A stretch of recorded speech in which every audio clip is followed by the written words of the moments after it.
नमस्कार, मी संदीप चव्हाण आणि आपण पाहताय टॉप न्यूज मराठी। आज संतोष देशमुख खून खटल्यातली 9वी सुनावणी बीडच्या विशेष मकोका न्यायालयात पार पडली आणि सगळीकडे आता एकच चर्चा सुरू झाली की वाल्मिक कराड सुटणार का। अर्थात या सगळ्या प्रकरणामध्ये वाल्मिक कराडनं अर्ज केला होता तो मकोकातून दोषमुक्त करा या संदर्भातला, आणि त्यानंतर नाही हो करत शेवटी या अर्जावर सुनावणी आणि युक्तिवाद झालाच। मागच्या तारखेला म्हणजे 24 जून रोजी या अर्जावर सुनावणी झाली। उभय पक्षातर्फे याच्यावर युक्तिवाद झाला, मोठा खल झाला। यावेळी मोहन यादव आणि विकास खाडे या वाल्मिक कराडच्या दोन्ही वकिलांनी खिंड लढवली।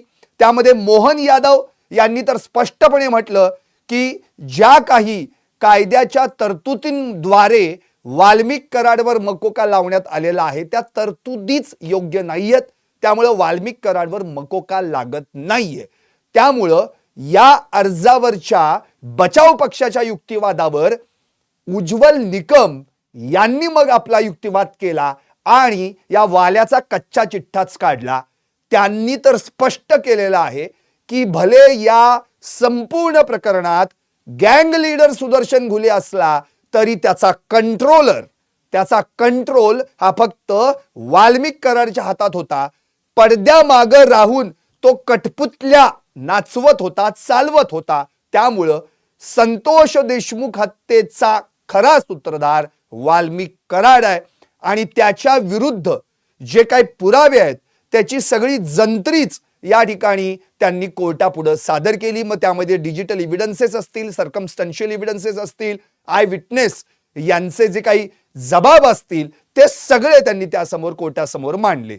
आता यावर पूर्णपणे युक्तिवाद झाला आणि आज म्हणजे 7 जुलैच्या 9व्या सुनावणीत त्याचा फैसला होईल असं सगळ्यांना वाटायला लागलं।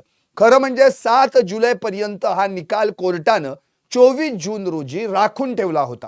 आता आज काय झालं तर आज ऑलरेडी वाल्मिक कराडच्या प्रॉपर्टी जप्तीच्या अर्जावर सुनावणी आणि युक्तिवाद झाला। मागच्याच वेळी सरकारकडून वाल्मिक कराडची मालमत्ता मग ती चल अचल म्हणजे स्थावर आणि जंगम जी काय आहे ती जप्त करण्यासाठीचा अर्ज दाखल करण्यात आला होता। त्यावर आज युक्तिवाद झाला आणि आता त्याचा निर्णय देखील 22 जुलैलाच होणार आहे। त्यामुळे माझा आजचं लाईव्हच याच विषयावर आहे। सुटणार वाल्या समर्थकांना गुदगुल्या, 22 जुलैला काय होणार फैसला। खरं तर आता वाल्मिक कराड सुटणार म्हणजे काय हे माहीतही नाही, तरी तिकडे समर्थकांना आता गुदगुल्या व्हायला लागल्यात। अनेक रील भक्त, पोस्टवाले, वाल्याचे समर्थक असे काही सक्रिय झालेत की त्यात फरार असलेल्या आरोपींचा देखील समावेश आहे। मी आता तुम्हाला एक धक्कादायक ब्रेकिंग सांगतो। धनराज फड नावाचा एक आरोपी आहे, तो रघुनाथ फड या टोळीचा सदस्य आहे, पण त्यातल्या गोट्या गित्ते या फरार आरोपीचा मित्र आहे। हा गोट्या गित्ते आणि धनराज फड दोघेही रघुनाथ फड टोळीचे जरी असले तरी समर्थक आहेत वाल्याचे। हे वाल्या भक्त, रील भक्त, पोस्टवाले भक्त आणि यातल्याच त्या धनराज फडनी आता 2 दिवसांपासूनच आपलं सोशल मीडिया ऍक्टिव्हनेस वाढवलेला आहे। फेसबुकवर पोस्ट टाकलेले आहेत, अगदी गळ्यात गळे घालून वाल्मिक कराड आणि धनराज फड यांचा फोटो देखील या ठिकाणी पाहायला मिळतोय। आणि विशेष म्हणजे हा जो कोण धनराज फड आहे याची हिस्ट्री जर मी तुम्हाला ऐकवली तर आणखी धक्कादायक आहे। मुळात हा जो धनराज फड आहे या धनराज फडनं आणि त्याच्या सोबतच्या टोळक्यांनी परळीतल्या एका शेतकऱ्याला म्हणजे सहदेव साधभाई यांच्यावर त्या ठिकाणी हल्ला केला होता। लोखंडी रॉड आणि काठीच्या साहाय्यानं त्यांना मारहाण करून गंभीर जखमी केलं होतं। इतकंच नव्हे तर त्यांच्याकडील 2,70,000 रुपये देखील हिसकावून घेतले होते। आणि याच प्रकरणी रघुनाथ फड, जगन्नाथ फड, सुदीप सोनवणे, बालाजी दहीफळे विलास गित्ते या 5 जणांना अटक करण्यात आली होती. पण उरलेले जे 2 आहेत ते म्हणजे गोट्या गित्ते आणि हा धनराज फड, हे दोघंही फरार आहेत. आता गोट्या गित्तेबद्दल तुम्हाला आणखी काही वेगळं सांगायला नको. गोट्या गित्ते हा वाल्मिक कराडचा अगदी जुना खंदा समर्थक.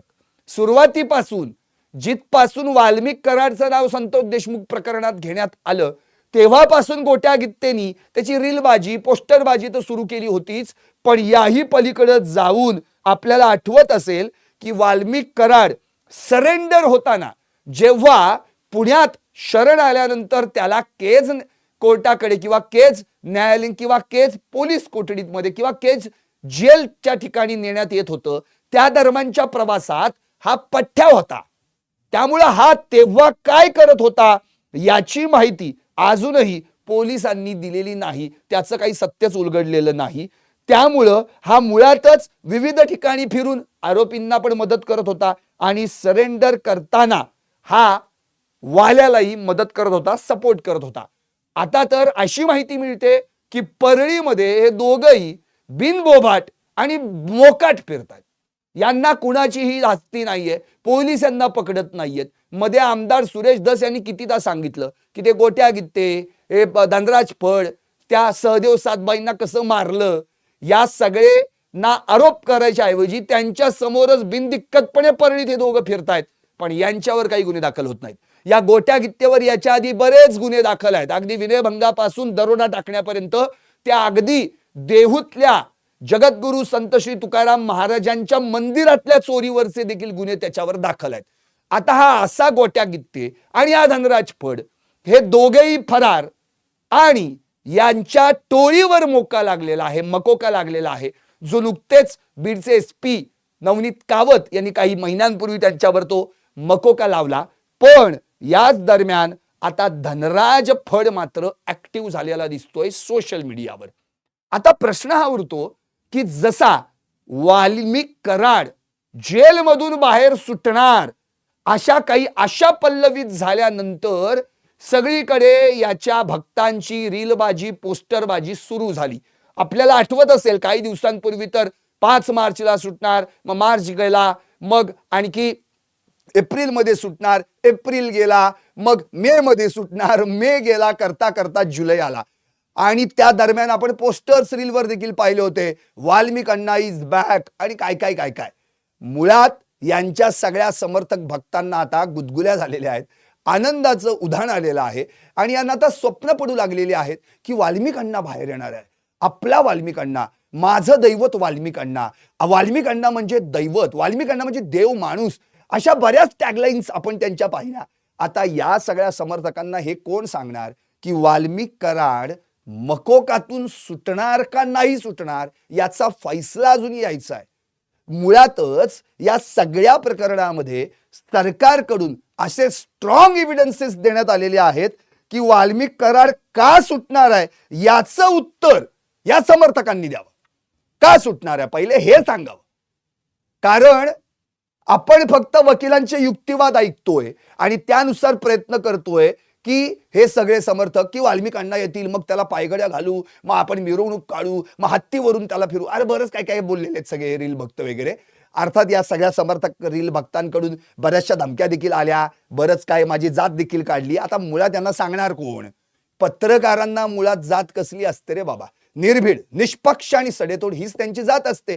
त्यामुळे असल्या धमक्या बिंक्यांना घाबरायचा संबंधच येत नाही. मुळात प्रश्न हा आहे, आता मला मध्ये एक प्रश्न विचारण्यात आला की वाल्या तुम्ही असं म्हणता वगैरे, सगळे समर्थकांनी त्यांच्या या सगळ्या याच्यावरून. मला एक प्रश्न पडलाय, मुळातच याचं नाव वाल्मिक आणि त्याला पुढे परत यांनी जोडला अण्णा.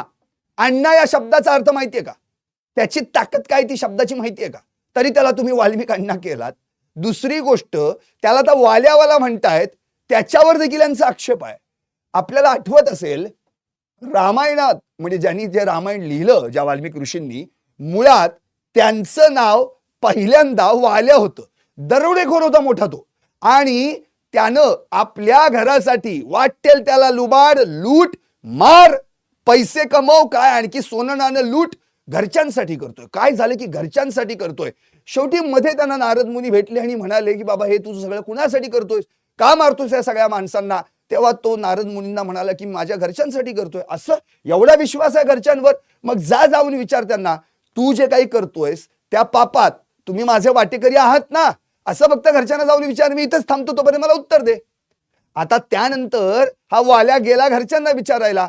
त्यावेळी त्यानं विचारलं देखील की आता मी जे काही सगळं तुमच्यासाठी एवढं करतोय, माणसं मारतोय, जंगलात फिरायला आले त्यांना लुटतोय, अक्षरशः या ठिकाणी एवढं सोनं नाणं संपत्ती आणू तुमच्यासाठी, तुम्ही माझ्या पापात सहभागी आहात ना, वाटेकरी आहात ना. त्यावर काय केलं, सगळ्या घरच्यांनी हात वर केले. त्यावेळी त्याला कळलं की आपण करतोय ते किती चुकीचं आहे. आणि मग त्या वाल्याचा वाल्मिकी झाला. रूपांतर त्याचं असं झालंय, वाल्या टू वाल्मिकी. नंतर त्याच्या अंगावर मुंग्यांचं वारूळ चढलं म्हणून त्याला वाल्मिकी म्हटलं गेलं. आता या वाल्याकडे येऊ. हा ऑलरेडी याचं नाव वाल्मिक, नाव चांगलंच ठेवलं आई वडिलांनी, पण यानं याचं रूपांतर वाल्मिकचं वाल्या केलं. कर्मानं माणूस बदलतो ना. वाल्या दरोडेखोर आणि नंतर वाल्मिकी रामायणाचा प्रणेता, याचाच अर्थ हा जो बदल या वाल्मिक टू वाल्या असं यांनी करून घेतलाय. त्यामुळं तो वाल्या आहे, कारण की त्याच्या हातातून घडलेली कर्म आणि दुष्कृत्य अख्ख्या महाराष्ट्रानं पाहिलेली आहेत. त्या वाल्मिक मधला म आणि क या दोन अक्षरांवर जर मी गेलो ना तर तेही सांगेन. म म्हणजेच वाल्मिक, मी म्हणजे मीपणा, अहंकार, इगो याच्यात अडकला. माझं ते माझं, तुझं ते माझं, डोक्यावर साचवलं ओझ. आता काय करायचं, तुझं का माझं याच्यातच अडकून पडला. आणि राहिला क म्हणजे क्रूरता, क म्हणजे कपटी आणि क म्हणजे कारस्थानी, कट रचणारा. आता हे दोन्ही दुर्गुण याला लागल्यानं त्यातला मी गळाला आणि हा वाल्या झाला. त्यामुळं याला वाल्या म्हणण्याचं उत्तर हे आहे की यानं आपला प्रवास जो ज्या ठिकाणाहून चांगल्या ठिकाणाकडे करायला पाहिजे होता, त्यांनी चांगल्या नावावरून वाईट ठिकाणी केला आणि वाल्मिकीचा वाल्या बनला. आता अशा वाल्यानं जे काही उद्योग केलेत ते उद्योग तर तुम्ही सगळेजण पाहताय. त्यामुळं उगाचच जे या सगळ्यावरून जे काही कमेंट्स येतात आणि मग माझी जात काढली जाते आणि तू त्या जातीचा आहेस म्हणून, नाही मी कुठल्या जातीत, नाही नाही मला सांगा मी कुठल्या जातीत आहे, माहिती आहे तुम्हाला माझी जात, इथं काय कपळवलेली का मी माझी जात. उगाचच आपलं काहीतरी जातीपातीला अजून धरून किती वाचणार आहात हे सगळे समर्थक, हे ट्रोलवाले, हे रीलवाले, हे कमेंटवाले. अरे तुमची हिंमत असेल ना तर त्या कमेंटमध्ये तुम्ही हे लिहा की आमच्या समाजात असा एखादा दुर्गुणी माणूस जन्माला आला, हे वाईट वाटतं, हे तुम्ही लिहायला पाहिजे. कारण गुन्हेगाराला जात नसते हे प्रत्येकाला माहित असते, तरी सुद्धा डोक्यातून ते जात नसते. यालाच दुर्दैव म्हणता येते असं मला म्हणायचं. कारण अजूनही आपण जातीला चिकटून आहोत. मुळात आपल्या सगळ्यांना माहिती आहे गुन्हेगाराला जात नसते, ज्याला मारलं त्यालाही जात नसते. जो मरतो तो माणूस असतो आणि जो मारतो तोही माणूस असतो, पण मारणारा माणसाचा राक्षस बनलेला असतो. आणि ते क्रूर कृत्य आपण संतोष देशमुख खून प्रकरणात पाहिलेलं आहे. त्यामुळं या उगच लेबल लावली आहेत आणि तुमची जात कुठली आणि ह्याव करून त्याव करून तुम्हाला तुम्ही वाचाल असं वाटत नाही वगैरे बरेच कमेंट्स आल्या. मी काही त्या धमक्यांना घाबरत नाही. निर्भीड, निष्पक्ष आणि सडेतोड हीच माझी जात आहे. पत्रकाराला हीच जात असते, दुसरी कुठलीच जात नसते. त्यामुळं आता या जातीचा विषय सोडून द्या. विषय मुळात हा जातपतीचा विषयच नाही. मला इतकंच म्हणायचंय की या सगळ्या प्रकरणामध्ये या वाल्मिक कराडला मकोकातून का सोडायचा याचं उत्तर द्या पहिले आणि मग आपण बोलू. कारण मकोकातून सोडण्यासाठी असं काय आहे की त्याला सोडायला पाहिजे? काहीच नाहीये हाती लागत. कारण सगळा प्रवास जर आपण त्याचा पाहिला किंवा आपण फक्त संतोष देशमुख खून प्रकरणात पाहूयात. संतोष देशमुख खून प्रकरणामध्ये नेमकं काय झालं? या संतोष देशमुख खून प्रकरणामध्ये आपल्याला आठवत असेल, जेव्हा 9 डिसेंबरला संतोष देशमुखांचा खून झाला, हत्या झाली, निर्गुण हत्या झाली. जर तू काहीच केलं नाहीस, कर नाही तर डर कशाला? मग कशाला पाय लावून पळायला पाहिजे होतं? कोणी सांगितलं होतं पळायला? थेट तू तर बीडचा बाप आहे असं तुझं वाक्य होतं ना तोंडातलं. तू तुझ्या समर्थकांचा दैवत आहे, वाल्मिक अण्णा आहे, मग काय घाबरायचं होतं? सरळ सांगायचं होतं माझा काय संबंध, मी याच्यात काही केलेलं नाहीये, या असा समोर तुमच्या उभा आहे. पण का पळून का जावं लागलं? नुसतं पळून नाही जावं लागलं. त्यानंतर जो 9 डिसेंबरला गायब झाला तो डायरेक्ट 31 डिसेंबरला शरण आला. मग एवढे दिवस का मात्र पोलिसांपासून दूर जावं लागलं? कशासाठी इथं तिथं आसरा घ्यावा लागला? म्हणजे काहीतरी केलंय म्हणून ना. आणि जर जर शरणच यायचं होतं, शरण यायचंच होतं, मग आधी क्लिप कशाला सोडायला पाहिजे होती 31 सेकंदाची? संतोष भैया यांच्या हत्येमध्ये माझा काहीही संबंध नाही, मला राजकीय द्वेषापोटी अडकवलं जातंय आणि जर मी दोषी असेन तर मला जी होईल ती शिक्षा भोगायला मी तयार आहे. हे कुणाचं स्टेटमेंट आहे? कुणाचं स्टेटमेंट आहे? त्यामुळं वाल्मिक कराडनं जे काही आता म्हटलंय की बाबा ह्या सगळ्या प्रकरणात माझा काहीही हात नाही आणि मला याच्यातून निर्दोष मुक्त करण्यात यावं, हा सगळा प्रकार बेबनाव नाही तर काय आहे? मुळातच वाल्मिक कराड हा सुदर्शन घुले याच्याशी किती कनेक्ट होता याचं मी तारखेवारी तुम्हाला प्रत्येक लाईव्ह मध्ये ज्या ज्या वेळी हे सेशन घडतं त्यावेळी सांगितलेलं आहे. प्रत्येक वेळी तारखेवाईज अगदी सुरुवातीपासून 8 ऑक्टोबर पासून जी खंडणी मागायला सुरुवात झाली ते अगदी 6 डिसेंबर पर्यंत यामध्ये वाल्मिक कराडनी 3 वेळा फोन केलेले आहेत अवादा कंपनीवर आणि 2 वेळा प्रत्यक्ष त्या सुदर्शन घुलेला पाठवलेला आहे. आणि मुळात वाल्मिक कराडनं प्रत्यक्ष शिवाजी थोपटे याला परळीतल्या जगनमित्र कार्यालयावर बोलून 2 कोटींची खंडणी मागितलेली आहे. याचे सगळे डिजिटल पुरावे उपलब्ध आहेत. स्पॉट व्हेरिफिकेशन झालेलं आहे. तिथला टॉवर जो आहे त्याचं देखील त्या ठिकाणी जी काही माहिती आहे टॉवरवरून मिळणारी ती देखील सगळी पोलिसांनी घेतलेली आहे. टॉवर लोकेशन क्लिअर झालेलं आहे. त्यामुळे हा डिजिटल एव्हिडन्सेस क्लिअर झाला. राहिली गोष्ट याच्यातले आय विटनेसेस. 8 ऑक्टोबरला प्रत्यक्ष सुदर्शन घुले जो या गँगचा लीडर आहे तो प्रत्यक्ष त्या परळीतल्या जगनमित्र कार्यालयामध्ये याच वाल्मिक कराड सोबत होता. कारण की त्याच्याच कबुली जबाबात त्यांनीच कबूल केलेला आहे की तेव्हा शिवाजी थोपटेला 7-7:30 वाजता संध्याकाळी बोलवण्यात आलं.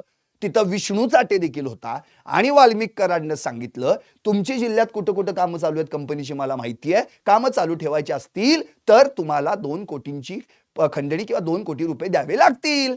त्यामुळं हे क्लिअर झालेलं आहे. आता इथं आय विटनेस पण आला, कबुली जबाब पण आला, त्यामुळं खंडणी मागितली हे तर पहिले क्लिअर झालं. दुसरी गोष्ट त्यानंतर 29 नोव्हेंबर अख्ख्या गावानं अख्ख्या महाराष्ट्रानं आणि आता पण अख्ख्या देशानं व्हिडिओ पाहिला असेल तो काय 29 नोव्हेंबर विष्णू चाटेचं केचं पक्षीय कार्यालय सगळे पक्षी उडत उडत तिथे एका ठिकाणी जमले होते. वाल्मिक कराडची टोळी नाही का काय काय क्रिकेट खेळायला गेलती का तिथं? केज विरुद्ध परळी संघ नाही. वाल्या आला तो का? त्याचं कारण हेच होतं इलेक्शन होतं मधल्या पिरियड मध्ये, त्यामुळे काही करता आलं नाही. इलेक्शन संपल्या 23 नोव्हेंबरला निकाल, 2 दिवसांनी वाल्या केजमध्ये. लगेच विष्णू चाटेच्या ऑफिसमध्ये सगळी गँग आली, आमचे पोलीस पण आले. काय करणार ना, मिंदे ना. राजेश पाटील PSI, अरे सदरक्षणाय खलनिग्रहणाय ब्रीद वाक्य, खायचं सरकारचं आणि चाकरी या वाल्याची चिरीमिरीसाठी.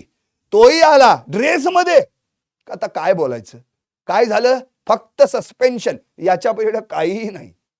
आता या प्रकरणामध्ये वाल्मिक कराडनं थेट फोन लावला की कुणाला माहिती आहे आपल्याला? सुनील शिंदे यांना आवादा कंपनीवर फोन लावला. नुसता फोन लावला नाही, त्यावेळी पण धमकी दिली आणि तेच सांगितलं. पुन्हा त्याच दिवशी सुदर्शन घुलेला पाठवला. सुदर्शन घुलेला तेच पाडा पडवून सांगितला. शिवाजी थोपटेला आम्ही आधी सांगितलं होतं, त्यांनी काही केलं नाही, तुम्ही करा. सुदर्शन घुलेनी काय निरोप दिला? जसं वाल्मिक अण्णा म्हणालाय तसं करा, तुम्हाला द्यावं लागेल. झालं, 29 नोव्हेंबरचा विषय संपला. आता त्यानंतर देखील यांनी खंडणी मागणं थांबवलं का? नाही. त्याच्यानंतर सुद्धा खंडणी मागण्याची कामं यांनी केलीच. शेवटी 6 डिसेंबरचा दिवस उजाडला आणि या 6 डिसेंबरला सुदर्शन घुले, प्रतीक घुले, तो सुधीर सांगळे आणि अन्य एक असे 4घे त्या आवादा कंपनीवर गेले. नुसते गेले नाहीत, त्या ठिकाणी यांनी मारहाणच केली. अशोक सोनवणे वॉचमन, त्याचे 2 भाऊ, त्यांनाही शिवीगाळ, जातीवाचक शिवीगाळ, तिथे अॅट्रॉसिटी झाली. तिथं सुदर्शन घुलेनं वाल्मिक करारशी फोन केल्याचं स्वतः सुदर्शन घुलेनं कबूल केलं त्याच्या कबुली जबाबामध्ये. आता ते त्यांनी सांगितलं. नंतर जे शिवाजी तोपटे आणि सुनील शिंदे तिथे होते, जे अधिकारी, त्या अधिकाऱ्यांना पण यांनी शिवीगाळ केली, खंडणी मागितली. कुणाच्या नावानं? वाल्मिक करारच्या. आता त्याच दरम्यान त्या ठिकाणी आले संतोष देशमुख. संतोष देशमुखला सुद्धा सुदर्शन घुले काय म्हणाला? बघून घेईन, तुला जिवंत सोडणार नाही. कुणाच्या जीवावर सुदर्शन घुले उड्या मारत होता? बघा ना त्यांचे स्टेटस, त्याची गाडी 333 ब्लॅक स्कॉर्पिओ, काय आणि काय काय काय, म्हणजे आता बोलायलाच नको. हे एवढं सगळं कुणाच्या जीवावर उड्या मारत होते सगळे? अहो यांचा आकावाल्या.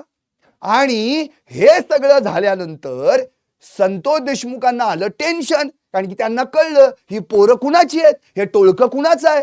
झालं, विष्णू चाटेने दुसऱ्या दिवशी संतोष देशमुखांना त्या ठिकाणी धमक्या द्यायला सुरुवात केली. आधी सुदर्शन घुलेनी दिली होती. मग काय, संतोष देशमुख गेले त्यांच्या मूळ गावी लातूरला. त्या ठिकाणी पण ते टेन्शन मध्ये होते. धड जेवेना पण, खाईना पण. पत्नीनं विचारलं, बाबा काय झालंय नेमकं, काय टेन्शन आहे? तेव्हा ते म्हणाले असं असं आहे, अशा अशा धमक्या येत आहेत, असं असं झालंय. मग शेवटी कुठे ना कुठेतरी त्यांना असं वाटलं की आता काय बाबा या प्रकरणात बाहेर पडणं गरजेचं आहे. हे सगळं त्यांनी केलं. शेवटी 9 डिसेंबर उजाडली. 9 डिसेंबरला संतोष देशमुख लातूरवरून मस्साजोग आपल्या घरी न जाता थेट गेले तालुक्याच्या ठिकाणी, म्हणजे केजमध्ये. तिथली काहीतरी कामं आटोपली, तिथून निघाले आणि कुठं चालले होते? मस्साजोगला. वार सोमवार, उपवासाचा दिवस. आईनं काहीतरी करून ठेवलंय उपवासाचं. आईनं फोन पण केला, म्हणाले येतोय दुपारपर्यंत. पण नंतर आईनं अनेकदा फोन केला, पण काय फोन लागेना. शेवटी धनंजय देशमुखांना फोन लावला, आपल्या दुसऱ्या मुलाला. पण त्यांना जेव्हा कळलं तेव्हा धनंजय देशमुख म्हणाले आई येणार आहे, काळजी करू नको, येतील ते, अण्णा येईल. पण अण्णा काय मस्साजोगला पोचलेच नाहीत. यांनी मधल्यामध्येच गाठलं उमरी टोल नाक्यावर आणि त्या ठिकाणी गाडीतनं बसून अपहरण करून मग नेलं टाकळीच्या शिवारातल्या त्या बाजूला. आणि तिथं कसं मारलं हे मी परत सांगायची गरज नाही, कारण की आत्ताही अंगावर काटा येतो ते ऐकताना. आणि हे सगळं झाल्यानंतर दैठणा गावच्या शिवारात डेड बॉडी टाकून हे पुढे पसार झाले. आता या दरम्यान जो फरार आहे या प्रकरणातला कृष्णा आंधळे, त्यानं 4-4 वेळा कॉल केलेत. वकारपंथी त्याचा ग्रुप आहे कुठला तरी, ते पण व्हिडिओ कॉल. कसं मारतोय बघा. आणि त्याच दरम्यान या ठिकाणी त्या दुसऱ्या जयराम चाटे यानं फोन केलेत विष्णू चाटेला. कसं चाललंय, स्टेटस काय आहे, किडनॅप केलं, मारायला नेलं, मारलं, फेकलं, सगळं काही विष्णू चाटेला अपडेट्स. आणि विष्णू चाटेकडनं सगळ्या अपडेट्स वाल्मिक कराडला. आता हे एवढे सगळे एव्हिडन्सेस आहेत, यांचे जबाब आहेत. आता हे सगळं कृत्य घडलं. हे झाल्यानंतर एक एक गळाला लागायला लागले. वाल्मिक कराड कधी सापडला हो? अगदी 31 डिसेंबरला सापडला. कसला हो? आमचं पोलिसांचं अपयश आहे ते. तो शरण आला पुण्यात. तो पुण्यात शरण येणार आहे ही माहिती शामड्या पोराला माहित झाली होती. इथपर्यंत ती बातमी पोचली. शेवटी टीव्हीवर आली की आता वाल्मिक कराड समोर, म्हणजे वाल्मिक कराड अटक होऊन जेलमध्ये दिसण्या आधीच टीव्हीवर दिसला. म्हणजे जो 9 डिसेंबरला फरार झाला तो वाल्मिक कराड कसा आहे हे टीव्हीवर अख्ख्या महाराष्ट्रानं पाहिलं. आणि मग त्यानं एक वाचलं, जे काय लिहून दिलं होतं, नजर खाली. सगळं वाचून झाल्यानंतर नजर वर. म्हणजे तुला कोणीतरी लिहून दिलं स्टेटमेंट, तू वाचलं आणि मग तू शरण आला. शरण आल्यानंतर त्याची होतीच सगळी टाळकी, समर्थक. मग आपल्याला आठवतातच आहेत, बरीच आहेत, आता काय बोलायला नको आहे ना. एक जण पट्ट्या आला होता त्याला गाडीत घ्यायला, आणि मग अण्णा पुण्यात, मी आपलं सहज गेलेलो, काही माझा काहीच संबंध नव्हता. अण्णा रस्त्याच्या त्या बाजूला, मी ह्या बाजूला. मग अण्णा म्हणले माझी छोटी गाडी, तुझी मोठी गाडी, मी तुझ्या गाडीत बसू काय? मी म्हणलो अण्णा चला, काय प्रॉब्लेम नाही. मग मी अण्णांना गाडीत बसवलं आणि अण्णा म्हणले मला इथं सोड, मी त्यांना तिथं सोडलं. एवढंच संबंध. अरे काय येडे समजता काय तुम्ही पुणेकरांना? येडे समजता? अहो पुण्यातनं इकडून तिकडे जायला, रस्ता क्रॉस करायला 2 मिनिटाच्या वर जास्त वेळ जातो एवढ्या गाड्यामध्ये. दुसरी गोष्ट, इकडून तिकडं एकमेकांना ऐकता येईल एवढे आमचे पुणेकरांच्या गाडीचे हॉर्न कमकुवत आहेत काय असं तुम्हाला वाटतंय? अहो कशाला बाता मारायच्या? शेवटी काय झालं आपण बघितलं ना? काय म्हणाला होता तोच माणूस? जर अण्णाला याच्यात शिक्षा झाली आणि अण्णाचा काय दोष असेल तर मी भर चौकात फाशी घेईन. काय झालं पुढं? पुढं काय झालं? फाशीचा दोर मिळाला नाही का गप बसला पुढं? कशाला बाता मारायच्या? हे सगळे जे हे रील समर्थक बिमर्थक कोण आहेत ना, हे सगळे यांना मला एवढंच म्हणायचंय की जे आता खुशीत गाजरं खातायत की अण्णा सुटणार अण्णा सुटणार, हे कसं शक्य आहे हे मला क्लिअर करून सांगा. आता एवढं सगळं झाल्यानंतर वाल्मिक कराडला अटक झाली. 6 डिसेंबरला जी खंडणी आणि अॅट्रॉसिटीची गोष्ट घडली त्याचा गुन्हा दाखल झाला 11 तारखेला, म्हणजे 11 डिसेंबरला. 6 आणि 11 मध्ये तारीख येते 9 तारखेला झाली संतोष देशमुखांची हत्या. याचाच अर्थ वाल्मिक कराडवर 6 डिसेंबरला दाखल झालेल्या गुन्हा दाखल झाला खंडणी आणि अॅट्रॉसिटीचा, हत्येचा झालाच नाही. मग काय झालं पुढे? मग काय शरण आला, मग पोलीस कोठडीत गेला. 14 जानेवारी पर्यंत पोलीस कोठडी. 36 दिवस झाल्यानंतर ही घटना घडल्यानंतर 36 दिवसांनी वाल्मिक कराडवर मकोका अंतर्गत हत्येचा गुन्हा दाखल झाला. आणि तिथून मग वाल्मिक कराडची ही सगळी तुरुंगवारी सुरू झाली. मग कोर्ट वाल्या याच्या पेड काय नाही. आता आपण बघतोय आजची 9वी सुनावणी झाली.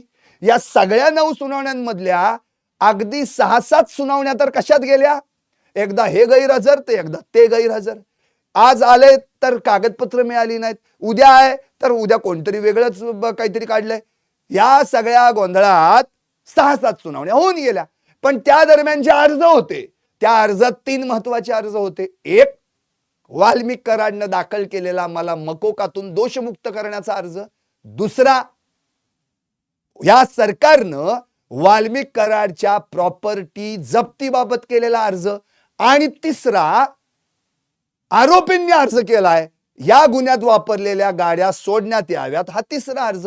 असे जे काय प्रलंबित सगळे जे अर्ज होते त्या अर्जांवर सुनावणी होत होत होत शेवटी 24 जून उजाडली. आणि 24 जूनला वाल्मिक कराडच्या दोषमुक्त अर्जावर म्हणजेच त्याच्या डिस्चार्ज ऍप्लिकेशनवर युक्तिवाद झाला.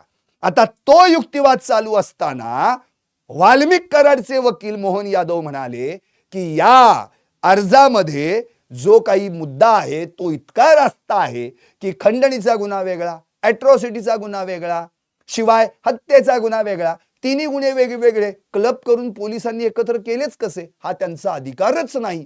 हे तर CIDचं मत झालं. पोलिसांनी तपास करायला पाहिजे होता. यातले दोन्ही खटले केस न्यायालयात चालवण्यात यावेत.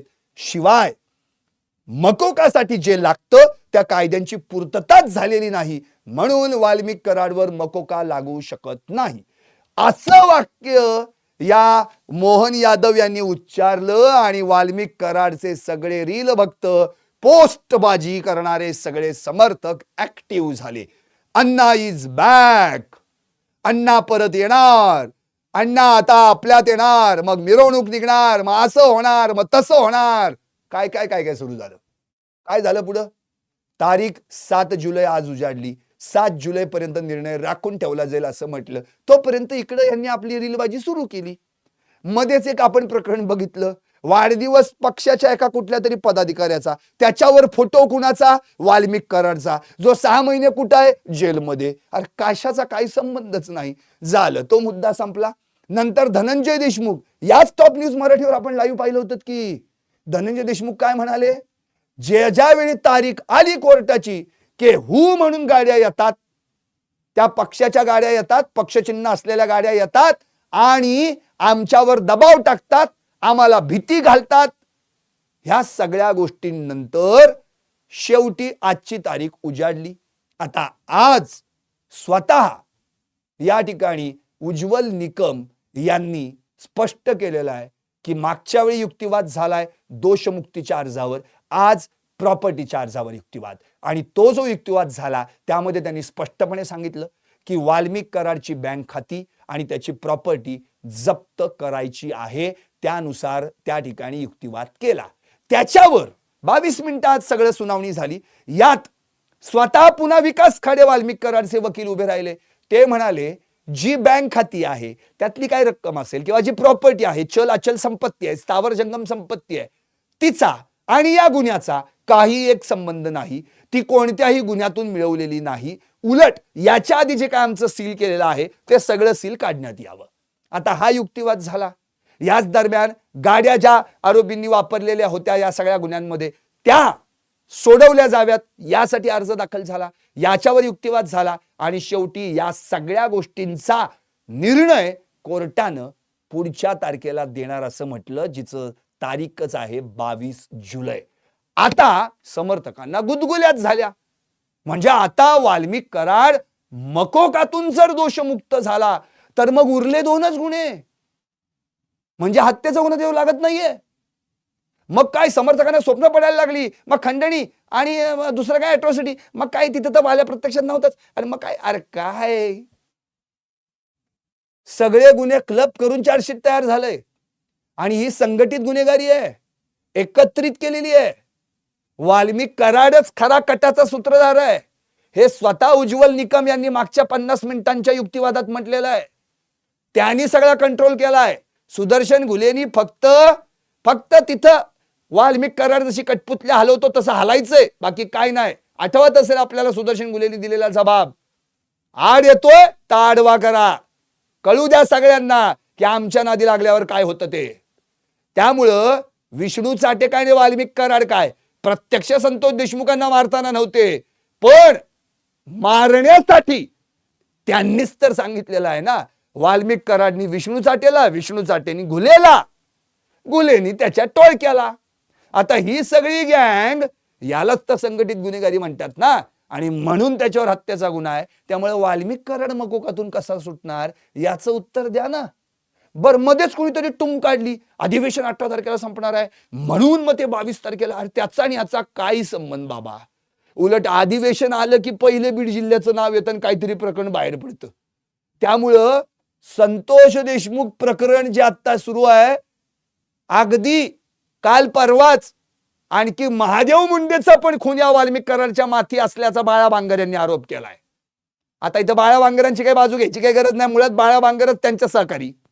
2.5 वर्ष नंतर उशिरा सुचलेलं शहाणपण म्हणतात, जेव्हा घरावर संकट कोसळतं तेव्हा ते बाहेर पडले त्यातनं आणि त्यांनी वाल्मिक कराडच्या बाबत बोलायला सुरुवात केली. त्यामुळे ते दूध का दूध पाणी का पाणी, खरं खोटं पोलीस करतील. हा जबाबाचा विषय, सगळा पुढचा काय महादेव मुंडेंच्या प्रकरणाचा विषय ते पोलीस तपासात येईल. पण एका प्रकरणात अडकलेला आहे, इथं सुटना दुसरं प्रकरण अजून तयार आहे. त्यामुळं वाल्मिक कराड मकोकातून सुटणार अशी जी काही चर्चा सुरू झालेली आहे ना, त्याला काही अर्थ नाहीये. मुळातच या केसमध्ये एकत्रित करून गुन्हेगारीचा सगळा संदर्भ या ठिकाणी जोडला गेलेला आहे. ठोस एव्हिडन्सेस, पुरावे सुद्धा इतके दिलेले आहेत.